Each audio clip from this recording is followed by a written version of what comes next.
Guys, nandito na naman ang inyong taba-ching-ching na Pilipina na nasayan dito sa bansang Kuwait. Pero nandito tayo ngayon sa Saudi. And for today's video, may nag-deliver lang naman dito ng kalahating sakong naglalakihang tilapia. But sad to say, hindi ako kumakain ng tilapia. Hindi talaga.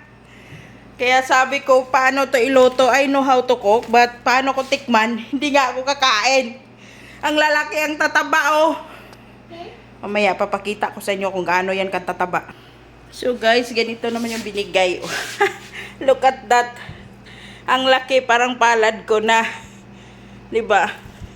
Pero ito malinis to mga tilapia na to. Kasi doon to sa sa farm doon. Yung in-upload ko noon na maliliit na tilapia. Ngayon, malaki na sila, no? Ilang buwan na ba? Siguro mga 4 or 3 months. Ang lalaki na, oh. So, nagsi-harvestan sila. Tapos pinamigay nila yung iba. Laki yung tataba. Talagang malinis yung doon kasi yung tubig nila is hindi siya nakapundo. May tubig na lumalabas. Yung farm kasi nila is yung siya ba naka hindi siya sa lupa. Ang fish pan siya pero nakasemento gilid by gilid. Tapos may kunting butas. Kaya malinis talaga yung mga nila. But sad to say, kahit anong sabihin pa, kahit farm pa yan, kahit ano pa yan, hindi talaga ito mapasok sa sikmura ko. Ewan ko ba, napaka-arte ng sikmura ko, di naman ako mayaman. Pero ang sasarap ng tilapia, sabi nila. Kaso nga lang, hindi talaga tayo nakain ito ay. Antang mo, laki oh. Diba? Diba? Ah, grabe ito, laki oh. Laki. Oh, diba? Pero hindi talaga tayo nakain ito. Bakit kaya? Ilang piraso kaya to? Ang dami. Grabe, ang dami talaga. Kaso nga lang, hindi nga tayo nakain talaga. O, diba? Laki, oh. Hello guys, dinilibiran tayo ng malaking tilapia. Look, ang laki. Aray ko, baka matusok tayo. Malaki pa sa palad ko. Oh, diba? Ang dami. Siguro mga 15 kilos to. Ang dami talaga. Kaso nga lang, hindi talaga tayo kumakain ng tilapia. Ang sarap to iihaw. Sabi nila kasi matataba. Ayan, oh, ang taba, oh. Ayan, oh, ang taba, oh. Tilapia ba talaga to? Parang iba yung itsura naman niya. Comment nga kayo. Parang hindi naman siya tilapia. O baga ibang variety to ng tilapia. Parang iba itsura niya. Pero yung amoy niya, amoy tilapia. Tilapia to, di ba? Comment nga kayo guys, kung tilapia ba to? Kasi ang lalaki, oh. Hindi talaga kasi ako nakain ng isdang tilapia. Hindi ko alam kung bakit. Pero hindi talaga siya mapasok sa sikmura ko. Aray ko. Sabihin nyo nang maarte ako, di naman ako mayaman, di naman ako maganda, ba't di ako kumakain? Ganon talaga. Kumakain ako ng buhay na hotdog, pero patay na tilapia, di ako kumakain. Ang lalaki yung tataba, oh. Tataba nila. Grabe. Ito, ang laki, oh. Laki mo pa isa-isa, oh. Taba. Ito, ang taba nito. Nakakaluka ang tinik. Oh. Grabe, ang laki, oh. Taba. Kaso nga lang, hindi talaga tayo nakain. Sad to say. Charot.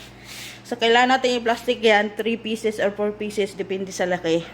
Para pag kakain sila magpaluto, diretso na kukuha. Kasi kung ilagay natin lahat yan sa buong plastic, mahirapan tayo pag-prusin. Kaya, iba-ibahin na natin. Hello guys, ang laki na naman ng problema ko ngayon. Kasi nga, may ilaw na nga kami. Look at that, may ilaw na kami.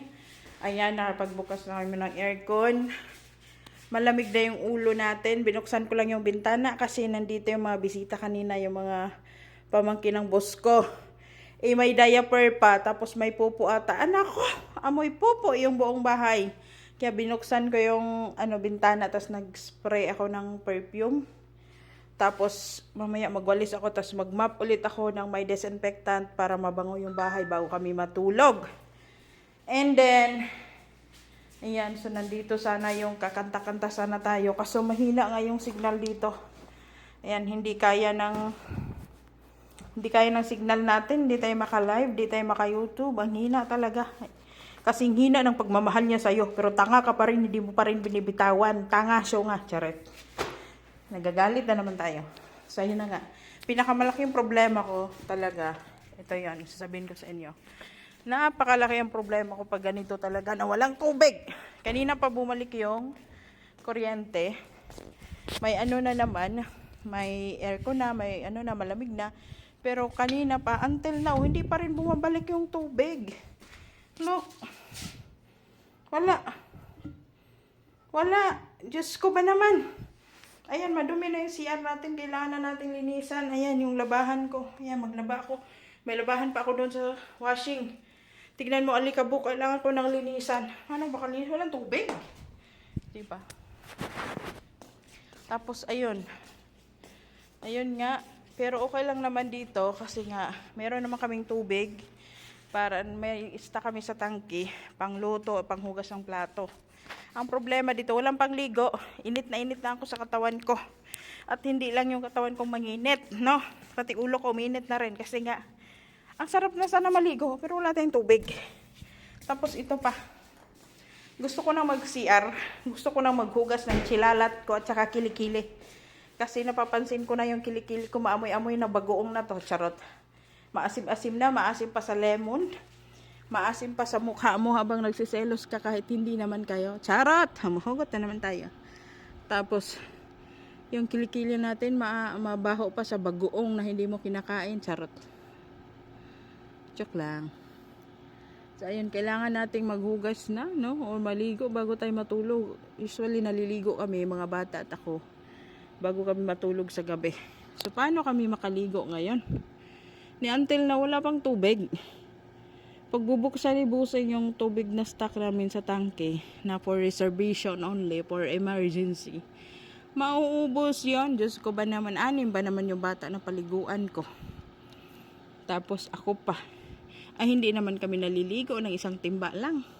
Hindi maubos yung stock namin sa tangke. Di wala na kaming magagamit pag naubos yan. Ay, Diyos ko ba naman kahirap. So, ito na nga, no, kaya importante talaga yung tubig sa bawat araw natin. Sana bumalik na mamaya. Kanina ang pinagdasal ko na sana bumalik na yung kuryente, no? Para ma-charge ko na yung wifi ko. Saka mapag-aircon na kami kasi ang init. Ngayon, pinoproblema ko na naman, wala kaming tubig. Ay, nakakaloka. Ang dami kong problema, Yan, ito talaga yung problema dito. Tingnan mo yung bintana namin, ang alikabok. Kasi araw-araw, ang lakas ng hangin, tapos ng alikabok. Kaya ayun talaga, problema namin araw-araw.